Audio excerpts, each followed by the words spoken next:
Okay. So നമ്മൾ ഇന്ന് പഠിക്കാൻ പോകുന്നത് മൂന്നാമത്തെ module, that is third module, properties of nano materials. അതാണ് നമ്മൾ നോക്കാൻ പോകുന്നത്. അപ്പം നമ്മൾ ലാസ്റ്റ് ഒരു ക്ലാസ്സിൽ, അതായത് നമ്മൾ ഫസ്റ്റ് മൊഡ്യൂളിൽ നമ്മൾ പഠിച്ചാൽ എന്താണ് നാനോ മെറ്റീരിയൽസ് എന്ന് പറഞ്ഞാൽ, നാനോ ടെക്നോളജി എന്ന് പറഞ്ഞാൽ എന്താ, നാനോ സയൻസ് എന്ന് പറഞ്ഞാൽ എന്താ, അപ്പം നമ്മളതൊക്കെ നമ്മൾ പഠിച്ചു. അപ്പം നമുക്ക് ബേസിക് ആയിട്ട് നമുക്കറിയാം നാനോ മെറ്റീരിയൽസ് എന്ന് പറയുമ്പോൾ അതിൻ്റെ ഒരു നാനോ സ്കെയിൽ ലെവലാണ്, അല്ലെ? സ്കെയിൽ എന്ന് പറയുമ്പോൾ എന്താ, 1 to 100 നാനോമീറ്റർ റേഞ്ചിൽ വരുന്നതിനെയാണ് നമ്മൾ നാനോ പാർട്ടിക്കിൾസ് എന്ന് പറയുന്നത്. അപ്പൊ അതിനകത്ത് തന്നെ നമ്മൾ കഴിഞ്ഞ ക്ലാസ്സിൽ കുറെ ഡിവിഷൻസ് പഠിച്ചു, കുറെ സ്കെയിൽസ്, അതായത് അതിന്റെ ബേസിക് കുറച്ച് പ്രോപ്പർട്ടീസ് ഒക്കെ നമ്മൾ പഠിച്ചു. അപ്പൊ ഇതിനകത്തും നമ്മൾ സ്റ്റാർട്ടിങ്ങിൽ ഇതിനകത്തൊരു ബേസിക് ഇൻട്രൊഡക്ഷൻ ആണ് കൊടുത്തേക്കുന്നത്, അതായത് നാനോ മെറ്റീരിയൽസ് എന്താണെന്നും അതിന്റെ ചില പ്രോപ്പർട്ടീസും. അപ്പൊ ഇതിനകത്ത് മെയിൻ ആയിട്ട് വരുന്ന പ്രോപ്പർട്ടീസ് നമ്മൾ പഠിച്ചായിരുന്നു.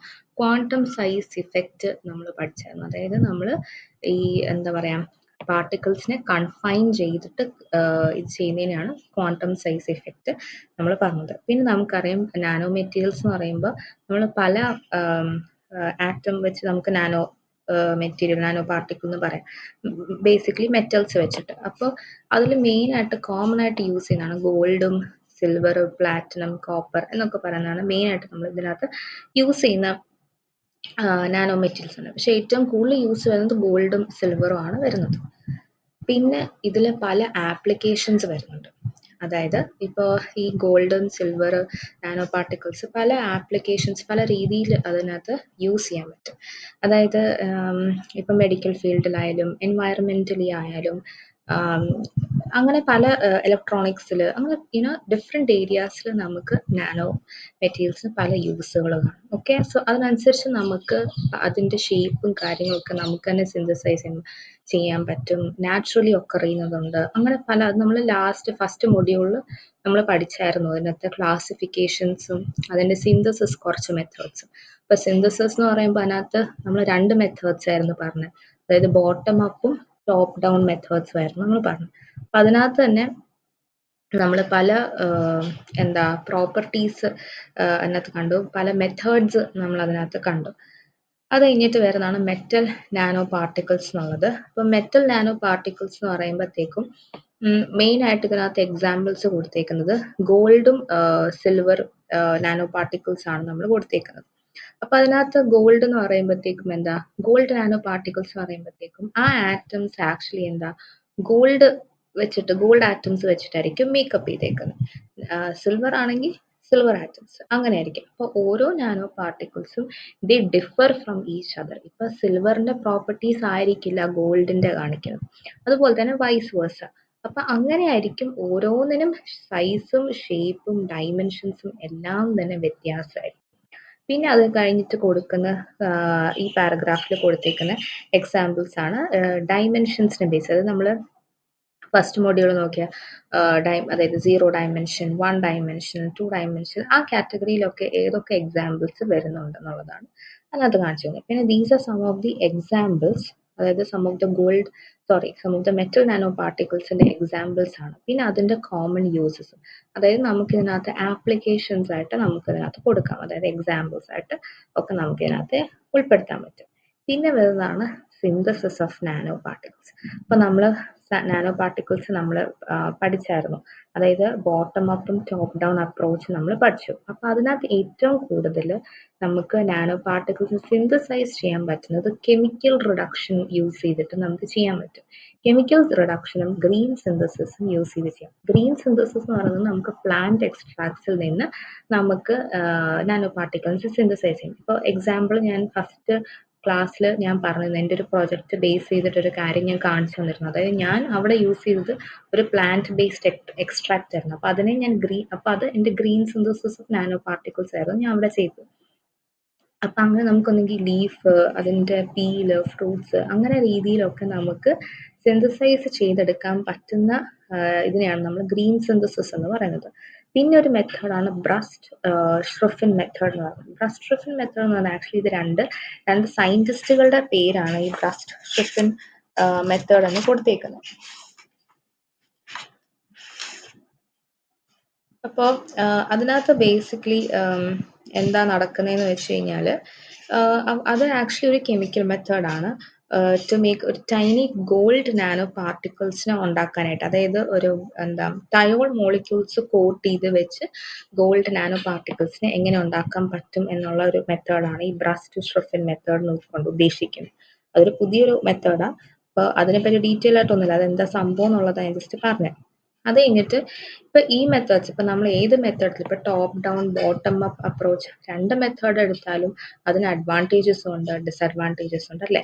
അപ്പൊ കോമൺ ആയിട്ട് വരുന്നത് ഒന്നെങ്കിൽ ഒരെണ്ണം കോസ്റ്റ് എഫക്റ്റീവ് ആണെങ്കിൽ മറ്റേത് എക്സ്പെൻസീവ് ആയിരിക്കും, മറ്റേത് കുറച്ചും കൂടെ എഫക്റ്റീവ് ആയിരിക്കും, മറ്റേത് ചിലപ്പോൾ കുറച്ചും കൂടെ പ്രൊഡക്റ്റിൻ ഈൽഡ് അങ്ങനെ തരണം എന്നില്ല. അങ്ങനെ പല പല ഡിഫറൻസസ് കാണും. ഇപ്പൊ ഇതിനകത്തും അങ്ങനെ തന്നെ കെമിക്കൽ റിഡക്ഷൻ ആയാലും ഗ്രീൻ സിന്തസിസ് ആയാലും ഈ ബ്രസ്റ്റ് ഷ്രിഫിൻ മെത്തേഡ് ആണെങ്കിലും എന്ത് മെത്തേഡ് ആണെങ്കിലും അതിന് അതിൻ്റെതായ ഡ്രോബാക്സ് കാണും. ഇത് ജസ്റ്റ് അതിൻ്റെ എന്തൊക്കെയാണ് വരുന്നത് ബോട്ടം അപ്പ് അപ്രോച്ചിനകത്ത് വരുന്നതാണ്.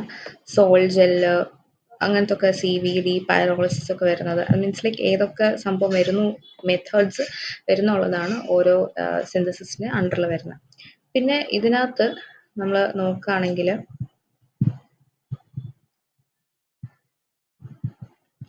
മോസ്റ്റ് കോമൺ ആയിട്ട് യൂസ് ചെയ്യുന്ന മെത്തേഡ് എന്ന് പറയുന്നത് ഇവിടെ കെമിക്കൽ റിഡക്ഷൻ മെത്തേഡാണ് മോസ്റ്റ് കോമൺ ആയിട്ട് നമ്മൾ ഈ ഒരു നാനോ പാർട്ടിക്കിൾ സിന്തസൈസ് ചെയ്യാനായിട്ട് യൂസ് ചെയ്യുന്ന മെത്തേഡ്.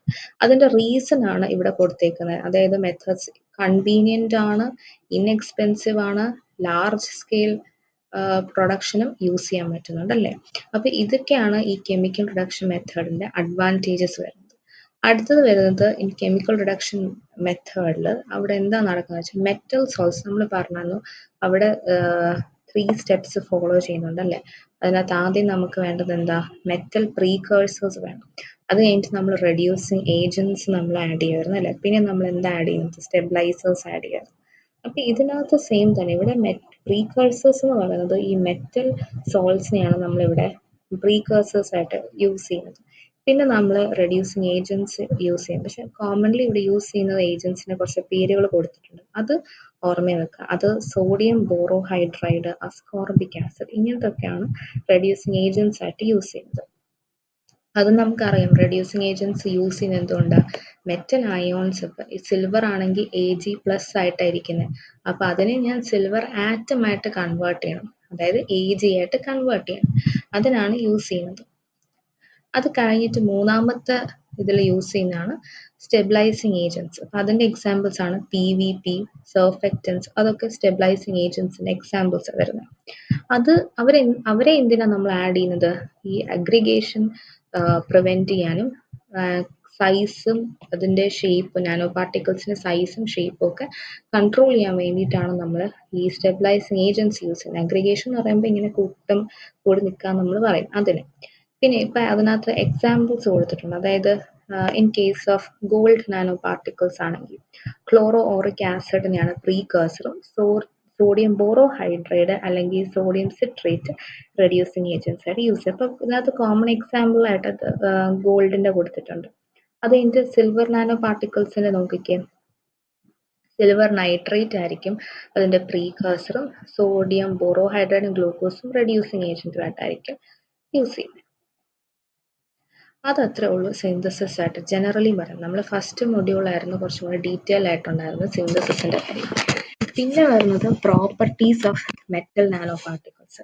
ഇപ്പോൾ പ്രോപ്പർട്ടീസ് എന്ന് പറയുമ്പോഴത്തേക്ക് നമ്മൾ ഫസ്റ്റ് ക്ലാസ്സിൽ കുറേ നമ്മൾ ഡിസ്കസ് ചെയ്തിട്ടാണ്. മീൻസ് ഒരു ബേസിക് ആയിട്ട് അതിൻ്റെ സൈസും ഷേപ്പും അതിൻ്റെ ചില പ്രോപ്പർട്ടീസ് പറയുന്നത് അല്ലേ.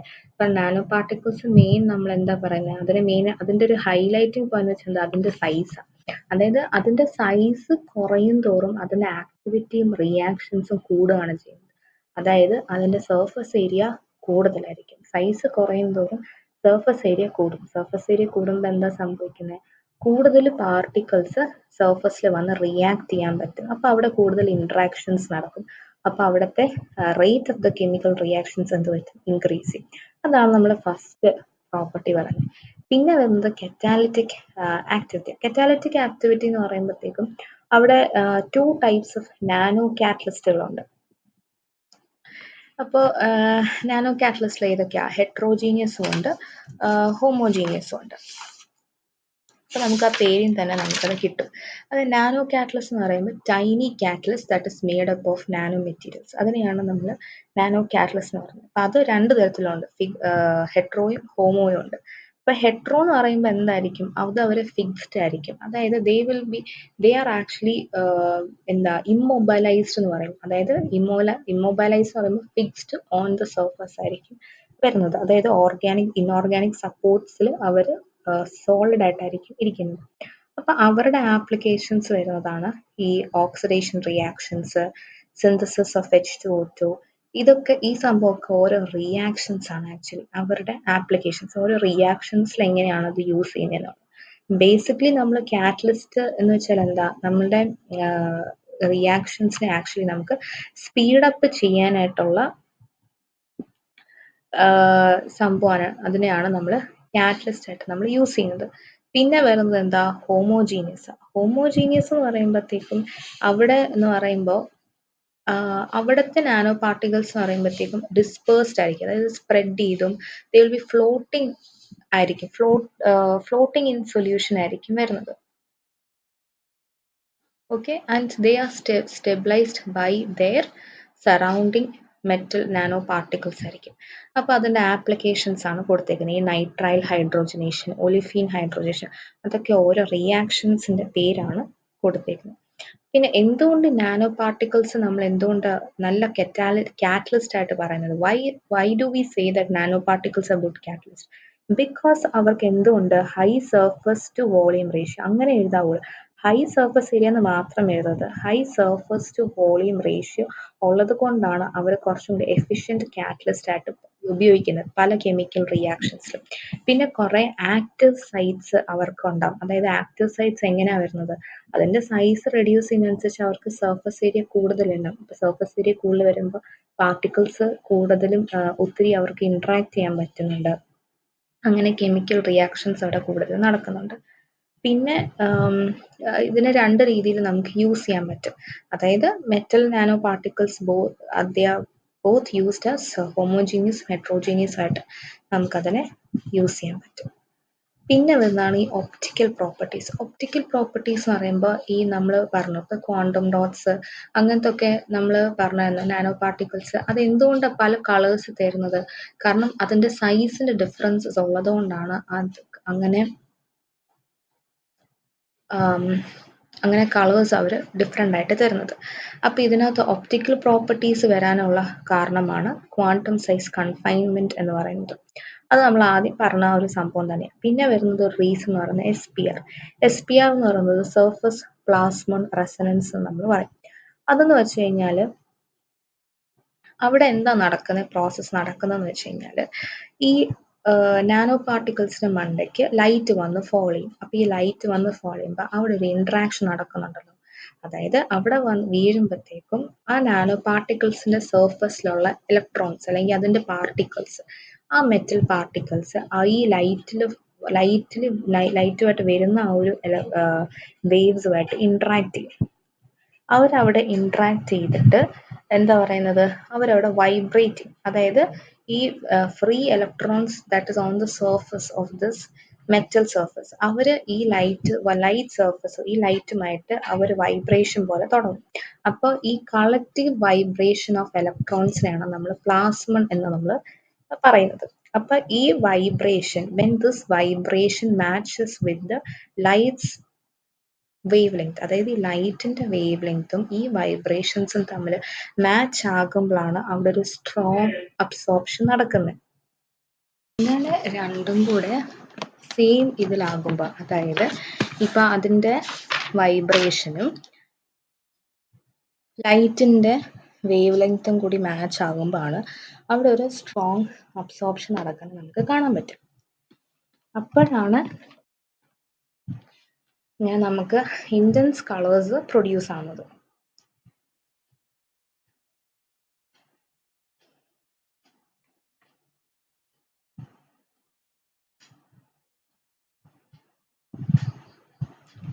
പിന്നെ ഈ optical properties that vary according to the particle സൈസും ഷേപ്പും അനുസരിച്ചിട്ട് ഒപ്റ്റിക്കൽ പ്രോപ്പർട്ടീസ് മാറും. പിന്നെ വന്നത് മാഗ്നറ്റിക് പ്രോപ്പർട്ടീസ്. മാഗ്നറ്റിക് പ്രോപ്പർട്ടീസ് എന്ന് പറയുമ്പോഴത്തേക്കും ഇപ്പോൾ നമുക്കറിയാം, ഇപ്പോൾ എക്സാമ്പിൾ ഇതിനകത്ത് പറഞ്ഞ അയൺ ഓക്സൈഡ് നാനോ പാർട്ടിക്കിൾസ്, അവർ എന്തായിട്ട് ആക്ട് ചെയ്യും? അവർ സൂപ്പർ പാരാമാഗ്നറ്റിക് ബിഹേവിയർ കാണിക്കും. എന്ന് വെച്ച് കഴിഞ്ഞാൽ നമ്മളിപ്പോൾ ഒരു നാനോ പാർട്ടിക്കിൾ ഉണ്ട്, ഇപ്പം അതിന് നമ്മൾ ഒരു എക്സ്റ്റേണലി മാഗ്നറ്റിക് ഫീൽഡ് അപ്ലൈ ചെയ്യുമ്പോൾ എന്ത് പറ്റും? ആ നാനോ പാർട്ടിക്കിൾ മാഗ്നറ്റൈസ് എന്ന് പറയും. പക്ഷേങ്കിൽ നമ്മൾ ആ ആ മാഗ്നറ്റിക് ഫീൽഡ് നമ്മൾ റിമൂവ് ചെയ്യുവാണെങ്കിൽ എന്ത് പറ്റും? അത് ഡീമാഗ്നറ്റൈസ്ഡ് ആയി മാറും. അത്രേ ഉള്ളൂ. അതിനെയാണ് സൂപ്പർ പാരാമാഗ്നറ്റിക് ബിഹേവിയർ എന്ന് പറയുന്നത്. ഇതിന് പല ആപ്ലിക്കേഷൻസ് ഉണ്ട്. MRI ആയിട്ടുമുണ്ട്, കോൺട്രാസ്റ്റ് ഏജൻസും, മാഗ്നറ്റിക് സെപ്പറേഷൻ. മാഗ്നറ്റിക് സെപ്പറേഷൻ എന്ന് വെച്ചാൽ മോളിക്യൂൾസിനെ നമുക്ക് സെപ്പറേറ്റ് ചെയ്യാൻ പറ്റും ത്രൂ ദിസ് മെത്തേഡ്. MRI പിന്നെ ഞാൻ പറഞ്ഞില്ലേ, MRI നമ്മൾ സ്കാൻസ് എടുക്കുമ്പോൾ മെയിനായിട്ട് ഈ ക്യാൻസർ സെൽസ് ഐഡൻറ്റിഫൈ ചെയ്യാൻ, ഡിറ്റക്ട് ചെയ്യാനും ഡ്രഗ് ഡെലിവർ ചെയ്യാനും അങ്ങനെയൊക്കെ ഹെൽപ്പ് ചെയ്യുന്നത്. പിന്നെ വരുന്നത് ആപ്ലിക്കേഷൻസ് ഓഫ് നാനോ പാർട്ടിക്കിൾസ്. അത് നമുക്കറിയാം മെഡിക്കൽ ഫീൽഡിലും എൻവയറമെൻറ്റിൽ അതിലൊക്കെ പല രീതിയിൽ തന്നെ ആപ്ലിക്കേഷൻ യൂസ് ചെയ്യുന്നതുണ്ട്. അപ്പോൾ എന്താ അത് ജസ്റ്റ് ഒന്ന് വായിച്ചാൽ മതി, മെഡിക്കൽ ആപ്ലിക്കേഷൻസ് എന്താണെന്നുള്ളതും ഇൻഡസ്ട്രിയലി അതെങ്ങനെ അപ്ലൈ ചെയ്യുന്നത്. മെഡിക്കൽ ആപ്ലിക്കേഷൻസ് മെയിൻലി ക്യാൻസർ സെൽസിനെ ഡിറ്റക്ട് ചെയ്യാനും അതിനെ കൂടുതലും ടാർഗറ്റ് ചെയ്യാനും ഡെലിവറി ചെയ്യാനും, അതായത് ഡ്രഗ്സ് ഡെലിവറി ചെയ്യാനും ഒക്കെ ഹെൽപ്പ് ചെയ്യുന്നതാണ് ഈ നാനോ പാർട്ടിക്കിൾസ് പറയുന്നത്.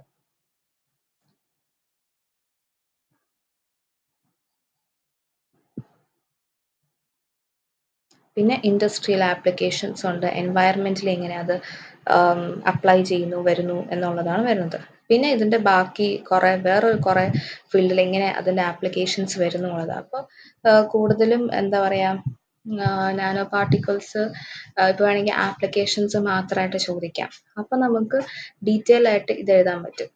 ഇങ്ങനെ എഴുതിയാൽ മതി ഓരോ ഫീൽഡിലും എങ്ങനെയാണ് അത് വരുന്നതെന്നുള്ളത്. പിന്നെ വരുന്നതാണ് കാർബൺ നാനോ ട്യൂബ്സ്. അപ്പോൾ കാർബൺ നാനോ ട്യൂബ്സ് എന്ന് പറയുമ്പോഴത്തേക്കും അവർ ഗ്രഫീൻ ഷീറ്റ്സ് ആണ്, ദാറ്റ് ഇസ് ഫോൾഡഡ്. അത് ഫോൾഡഡ് ഇൻ ഡിഫറെൻറ്റ് രീതിയിൽ, അതായത് അത് തന്നെ പല ടൈപ്സ് ഉണ്ട്. 2 ടൈപ്സ് ഉണ്ട് ഈ കാർബൺ നാനോ ട്യൂബ്സിൻ്റെ വരുന്നത്. അതായത് സിംഗിൾ വോൾഡ് ഉണ്ട്, മൾട്ടി വോൾഡ് ഉണ്ട്. അതാണ് ഇതിൻ്റെ ക്ലാസിഫിക്കേഷൻസ് വരുന്നത്. അപ്പോൾ ഇതെന്ന് പറയുമ്പോഴത്തേക്കും കാർബൺ നാനോ ട്യൂബ്സ് എന്ന് പറയുമ്പോഴത്തേക്കും കാർബൺ ആറ്റംസ് കൊണ്ട് മാത്രമായിരിക്കും ഉണ്ടായിരിക്കുന്നത്, അതായത് ഗ്രഫീൻ ഷീറ്റ്സ്. അപ്പോൾ അതായത് ഹണികോം സ്ട്രക്ചറിലായിരിക്കും ഇവർ ഇതിന്റെ സ്ട്രക്ചർ വരുന്നത്. അതായത് ഒരു സിംഗിൾ ലെയർ ആയിട്ടായിരിക്കും വരുന്നത്.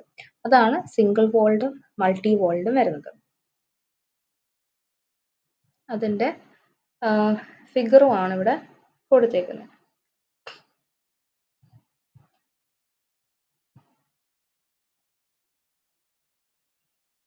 അപ്പോൾ സിംഗിൾ വോൾഡ് എന്ന് പറയുമ്പോൾ അവർ ജസ്റ്റ് 1 ആറ്റം തിക്ക് ആയിരിക്കും വരിക. മൾട്ടി വോൾഡ് എന്ന് പറയുമ്പോഴത്തേക്കും കുറേ ലെയേഴ്സ് ഓഫ് ഗ്രഫീൻ ഷീറ്റ്സ് കാണും. അതാണ് മെയിൻ വ്യത്യാസം, ഡിഫറൻസസ് വരുന്നത്. പിന്നെ അതിന്റെ റോളിംഗ് ടൈപ്സ് ആണ് പറയുന്നത്. അതായത് ഇപ്പോൾ നമ്മൾ അതിന്റെ റോൾ ചെയ്യുന്നതനുസരിച്ച് അതിന്റെ ഷേപ്പിന് വ്യത്യാസം വരുന്നത്. അതിന്റെ ഡിഫറെന്റ് റോളിംഗ് പാറ്റേൺസ് ആണ് കൊടുത്തേക്കുന്നത്. ആം ചെയർ, സിഗ്സാഗ്, കൈറാൽ എന്നൊക്കെ പറഞ്ഞിട്ടുണ്ട്. പിന്നെ മെയിനായിട്ട് ഇതിന്റെ ഡിഫറൻസസിലാണ് പറയുന്നത്, കമ്പാരിസൺസ് ആണ് നമ്മൾ ഇനിയിപ്പോൾ അടുത്ത് താഴെ കൊടുത്തേക്കുന്നത്. അതായത് സിംഗിൾ വോൾഡ്, മൾട്ടി വോൾഡിൽ എന്താണ് സംഭവിക്കുന്നത്, എന്താണ് ശരിക്കും ഡിഫറൻസ്. സിംഗിൾ വോൾഡ് എന്ന് പറയുമ്പോൾ സിംഗിൾ ലെയർ ഓഫ് ഗ്രഫീന്, മറ്റേത് മൾട്ടിപ്പിൾ ലെയേഴ്സ് ആയിരിക്കും വരുന്നത്. ഇവിടെ സിംഗിളിനകത്ത് catalyst is required for the synthesis, മറ്റേതിൽ കാറ്റലിസ്റ്റ് ഇല്ലാതെ നമുക്ക് ചെയ്യാൻ പറ്റും. അപ്പം മൾട്ടി വോൾഡ് ആകുമ്പോഴത്തേക്ക് നമുക്ക് bulk synthesis is actually possible ആയിരിക്കും വരുന്നത്. അപ്പോൾ ഈ ബേസിക്കലി കാർബൺ നാനോ ട്യൂബ്സ് എന്ന് പറയുന്നത് ഈ ഗ്രഫീൻ ഷീറ്റ്സ് റോൾ ചെയ്തുണ്ടാകുന്നതാണ് ഈ കാർബൺ നാനോ ട്യൂബ്സ് എന്ന് പറയുന്നത്. അതായത് ട്യൂബ് ലൈക്ക് സ്ട്രക്ചർ ആയിരിക്കും ബേസിക്കലി വരുന്നത്. പക്ഷെ അതിന്റെ ഓരോ ലെയേഴ്സിന്റെ സ്ട്രക്ചർ വരുമ്പോഴത്തേക്കും ഈ ഹണി കോംബ് സ്ട്രക്ചേഴ്സ് ആയിരിക്കും വരുന്നത്.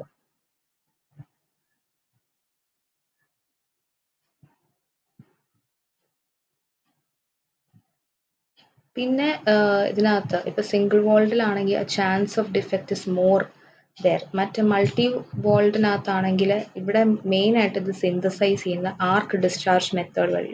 അപ്പൊ അതുകൊണ്ട് അതിന്റെ ചാൻസ് ഓഫ് ഡിഫക്റ്റ് എന്ന് പറയുന്നത് ഇസ് വെരി ലെസ്. പിന്നെ മൾട്ടി വോൾഡ് എന്ന് പറയുമ്പോഴത്തേക്ക് കുറെ ലെയേഴ്സ് ഉള്ളത് കൊണ്ട് അതൊരു കോംപ്ലക്സ് സ്ട്രക്ചർ ആയിരിക്കും നമുക്ക് വരുന്നത്. അപ്പൊ അതൊരിക്കലും നമുക്ക് കൂടുതൽ ട്വിസ്റ്റ് ചെയ്യാനും ഈസിലി ഇതൊന്നും ചെയ്യാൻ നമുക്ക് പറ്റത്തില്ല. ഇപ്പൊ ഇതിനകത്താണെങ്കിലും സിംഗിൾ വോളിനകത്ത് വിഷം വരുമ്പോൾ എന്താ നേരെ ഓപ്പോസിറ്റഡ് ആയിരിക്കും വരുന്നത്. ഇത് ഇത്രയേ ഉള്ളൂ. അപ്പൊ ഇന്റേണലിന്റെ പോർഷൻസ് ഉള്ളതാണ് ഇത്രയും വരെ ഉള്ളത്. അപ്പൊ ഇതിനകത്ത് നമ്മൾ മെയിൻലി പ്രോപ്പർട്ടീസ് പറഞ്ഞു, സിന്തസിസ് ഓഫ് നാനോ പാർട്ടിക്കിൾസ് പറഞ്ഞു, കാർബൺ നാനോ ട്യൂബ്സ് പറഞ്ഞു, പ്രോപ്പർട്ടീസ് ഓഫ് നാനോ പാർട്ടിക്കിൾസ് പറഞ്ഞു, കാർബൺ നാനോ ട്യൂബ്സ് അതിന്റെ ഡിഫറെന്റ് ക്ലാസിഫിക്കേഷൻസ്, അതിന്റെ പ്രോപ്പർട്ടീസ് നമ്മൾ പറഞ്ഞു.